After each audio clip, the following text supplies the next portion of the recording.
news that we are waking up to for Wednesday, March the 26th, 2025, day 1127 of Vladimir Putin's war of aggression against the people of Ukraine. I'm Peter Alexievich, and last night we saw a surprisingly small number of drones, given what the Russians have been doing, throwing everything but the kitchen sink at Ukraine. 117 came in. 104 were taken out either with active countermeasures, the decoys, or the attack drones, 56 shot down. That's an 89%, 88.8% interception rate. A little bit lower than the Ukrainians' average rate, but still an incredible accomplishment. Now, the big news, of course, in the last 24-hour news cycle has been the unbelievable, just in any other administration in history, heads would be rolling. Just to catch you up, if you've been living under a rock,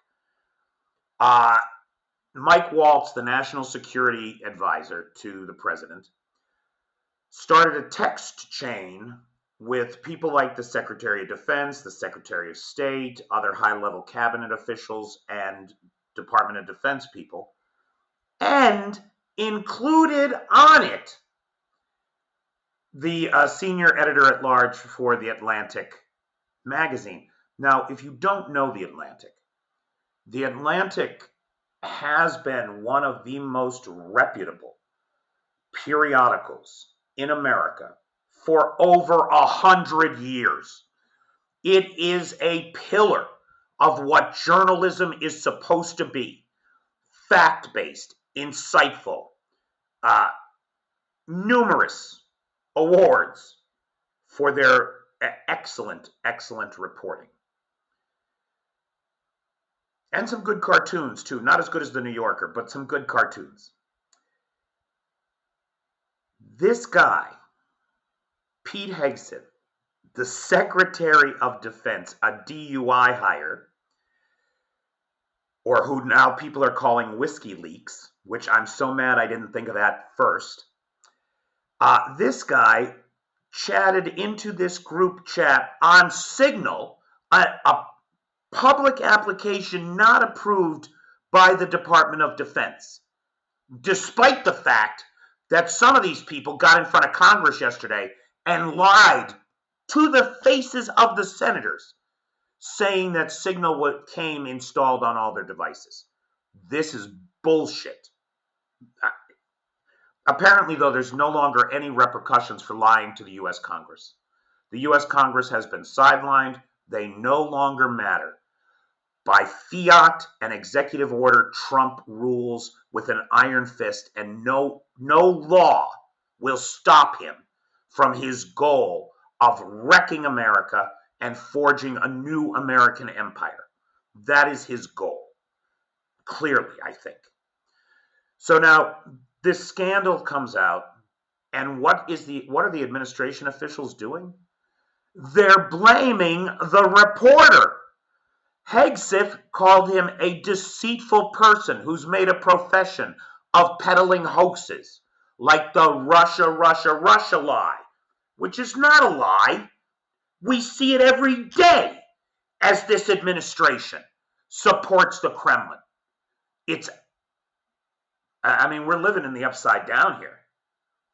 Anyway, so they're absolutely denying any culpability. It does not appear that any heads are going to roll. And this guy is now, you can see, just got off the plane in Hawaii. He's headed to the Indo-Pacific. And so everybody's gotten out of the country. J.D. Vance went to Greenland to meet his wife. Although really, I think that's because things are not going well there. And Hegseth is on his way to the Indo-Pacific to get the fuck out of the press's way for a few days. Meanwhile, Trump, of course, denied to reporters in an interview that he knew anything about it. It's the first he heard of it when the reporters told him. Huh. No, you tell him. No, you tell him. I'm not going to tell him. Little Marco, you tell him. No, I'm not going to tell him. Everybody's fucking afraid to tell this guy anything. Or he's just lying to us again. as he so frequently does. So this is the incompetence and hypocrisy of the Trump administration writ large. They are not accountable to anybody. They can do no wrong, right? Because these people were not chosen for their competency. They were chosen for their loyalty not to the Constitution, not to the American people, but to a wannabe dictator, a wannabe emperor of the world, Donald Trump. Now, for the first time in a long time, I'm doing a frontline update because we have good news. We have good news about a couple things. So the first thing, I'm going to zoom the map in. You see this area right here, right on the border of Kyiv and Luhansk. Let's zoom that in to a tiny little village. I don't know if you can even see it here, the shading. I don't know if it's clear, but this blue area here is about 1 square mile. It's nothing, right? It's a little patch of a farming community that before the war had 25 residents. Why does this matter? It matters. It's at a key and critical crossroads and on a key riverway. Putin wanted it because he saw it as a key point from which attacks into Kharkiv could be launched as a staging area. Now it has fallen out of the Russian hands into the hands of the Ukrainians. And it was very expensive for the Russians to lose it. We are being told that 2 mechanized columns were destroyed in the effort, along with all the soldiery in the area. Now, Ukraine is in control of this critical key juncture point, this doorway, not into Kharkiv now, but into Luhansk. And if I'm not mistaken, this is the first Luhansk territory that the Ukrainians have taken or taken back in maybe ever. It might just be the only chunk of Luhansk to fall out of the Russians' hands. So anyway, this is an evolving situation. We're going to keep our eye on it. Now, if we come over here, there is intense fighting going on in Toretsk. And here we see a high-rise building that's occupied by the Russians getting hit. The Russians use these high-rises as strategic points from which they can launch drones. Their snipers can fire down into the town, etc., right? And here we can see some Ukrainians coming in to place the munitions. And they're going to blow this building up filled with Russian soldiers. Now, this is important, not because it's a single building, it's a single firefight in a big war, but because all along the front line, Russian positions are being eroded. They're losing ground in Toretsk. They're losing ground around Pokrovsk. The Pokrovsk offensive has not merely stalled. It's being pushed back. They've lost positions in Zaporizhia. Although we are concerned about a force concentration buildup there, it looks as though they may be trying to force their way to Zaporizhia city. So there you can see the destruction of this Russian position, and one would assume the vast majority of the Russians in that building.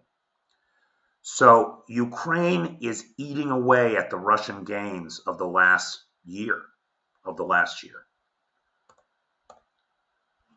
Not only is Ukraine eating away at those Russian gains of the last year, the Russians had been up to holding 18.56% of Ukraine. That number has now dropped to 18.51. I know it's nominal, right? It's nothing. It's a square mile here, a square kilometer there, blah, blah, blah. But they are not advancing anymore. They're retrenching and losing territory. Not only that, the Ukrainian attacks to the rear and to the deep inside Russia are increasingly effective. Let's take a look at one of them. This is the Engels Air Force Base in Saratov, Russia, which is 614 kilometers from the closest Ukrainian front line, 400 miles away, right? Engels Air Force Base is where the big Tu-95 bombers and Tu-160s are stored. And fly their bombing missions against Ukraine out of. Those planes were at Engels the day of the attack on the hardened storage arsenal. However, none of those planes appear to have been damaged, which is a pity, right? Like there's all these big explosions right there and none of it hit those planes. It doesn't look like it. But the arsenal is hurt badly. Now, if you take a look here, right, at where these red boxes are, if we start on the left, there's a building here.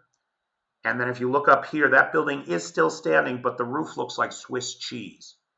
So we don't know if that building was the target of something like a cluster munition and lots of little tungsten balls permeated the building but didn't take it out, or if it was just peppered with flying debris. We don't really know. But then you look down here and see these two buildings right next to each other. One of these is a hardened bunker, which would likely contain KH-101 missiles or another ordnance type. And then if you look up top at the after picture, I mean, both of those are just gone. They're shredded, absolutely shredded. And if you take a look at these hardened bunkers, or the hardened bunker here and the warehouse here, up here, they're gone.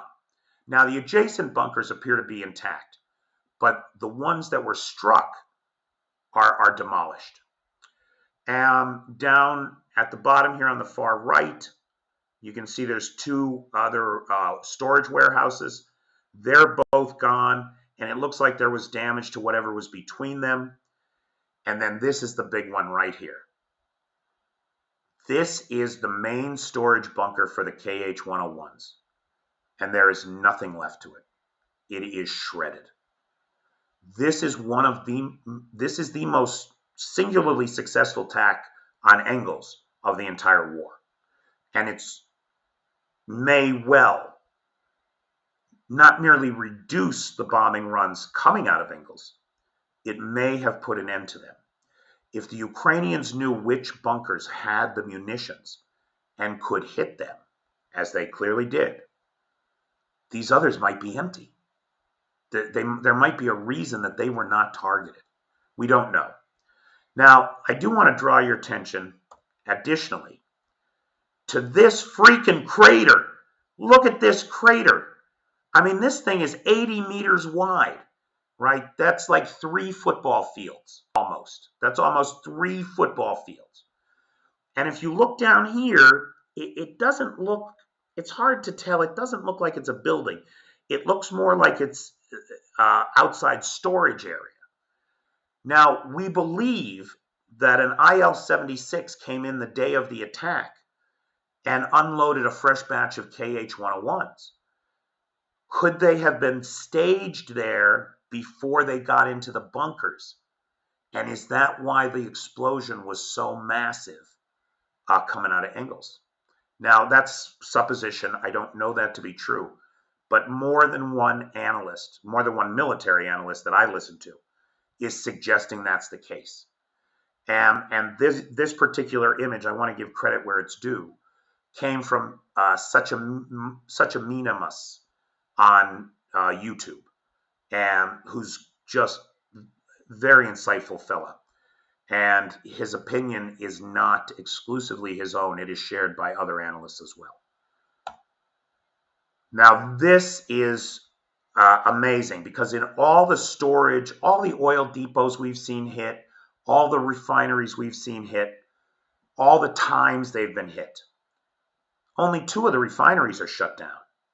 None of the oil depots, except that one small one in Lipsky, have been destroyed. They've only been damaged. This $350 million transshipment facility, right? Which means there's a pipeline coming in, there's storage tanks here, and there's a pipeline going out, is destroyed and has ceased all operations. This is the Kaz oil transshipment depot in Krasnodar Krai. And that's 1.7 million barrels of oil a day that are no longer flowing through this pipeline for export. That's a big deal. I mean, that's hundreds of millions of dollars right there. A new geopolitical, okay, now, there is a guy, Yevgeny Savostinov, who used to head the KGB office in Moscow, but has since fled Russia and is living in exile in Italy. And he just put out a new book. So I do want to say he's former KGB. He's written a book. So he wants attention, right? And so we need to take his comments with a grain of salt. However, I have to tell you, I agree with them completely. I believe that Trump and Putin have a plan for Trump to extend an imperial America across Canada and Greenland and take North America for the US, and for Russia to take Eastern Europe and get Europe in a big squeeze between the two superpowers. Where China and MBS fit into this equation, I'm not entirely sure. But I definitely think that's the plan that these two idiots have hatched up for themselves. According to this former KGB chief, in speaking to European leaders, he said, a new geopolitical order will inevitably arise due to the U.S. decision to drastically reduce its role in international affairs. He went on to say, today you are under the thumb of two powers like Russia and these new USA, which deeply detest your basic values. Trump detests all things American. Fairness, a sense of justice, a voice for all. Give me you're huddled, you're poor, you're yearning to breathe free. No. Give me $5 million. I'll make you an American. How about that, pal? They are united by what they believe to be a common enemy, Europe. You are surrounded. It's the big squeeze, baby. Trump and Putin are trying to set the world up for a big squeeze of Europe so they can loot Europe for themselves because they're nothing but takers. They can't build anything. They don't know how to build anything. They just take, and their appetites are insatiable, like a wildfire coming to devour us all. I fear that there is no perception among you of the risk you are running to the danger of irrelevance, first and foremost of its own democratic values. Putin and Trump are doing everything they can to sideline Europe, and it is no good for anybody. In opposition to this, Keir Starmer and Emmanuel Macron are leading what they're calling a coalition of the willing. And Macron is set to host Volodymyr Zelensky on Wednesday, today, ahead of a summit of nations, the coalition of the willing, who will meet tomorrow to create a framework around the creation of security guarantees for Ukraine and a lasting ceasefire. Europe is waking up to the pickle it is in. With the subversion of the U.S. federal system and the removal of U.S. security guarantees for Europe, Europe must unite in the face of this evil to protect itself in ways it may have never thought it could. We'll see if they're up to the challenge, because the clock is ticking, boy. Russia, for its part, and it kills me because, look, we know that the Russians have set out through spring and summer for a disinformation campaign targeting Americans to make them afraid of nuclear war, right? To convince Americans that Russia is going to go nuclear. And so, and this is a bullshit Russian disinformation campaign. And I'm embarrassed to say that I had to hear about the fear of it from my own son, who has been completely suckered by it and just wants Ukraine to give up so that we can avoid a nuclear holocaust.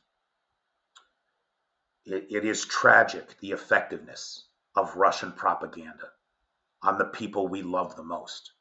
Believe me, I get it. Nobody gets it like me.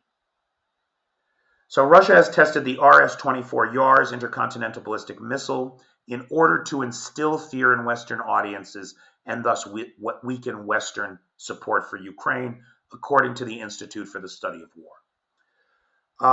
The ISW has continued to assess that the Kremlin often uses nuclear threats to instill this fear. And military analysts have said that Russia's use of nuclear weapons in Ukraine and beyond is unlikely. It's highly unlikely. They know we have them. They know ours work. I'm not so sure about theirs.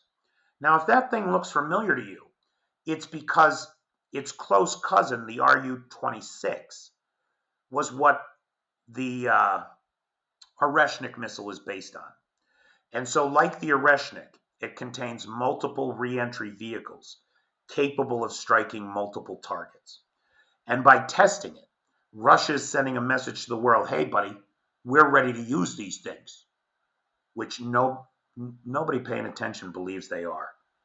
They don't want to die. Now, this is a Breguet 1150. It's a French surveillance plane. And on March 19th, the Russians lit it up. So the way that a lot of modern weapons work is you paint a target with a laser. So you may have seen this in some action movies, right?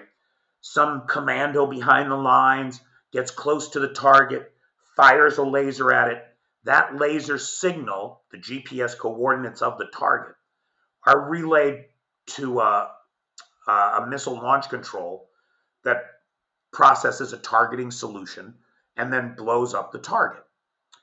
Now, airplanes are aware when they have been target locked so that they can take active countermeasures to, right, like flares. They know a missile's coming. They send out the flares hoping that the heat-seeking missile will go for the flare rather than the target. That's one of the countermeasures.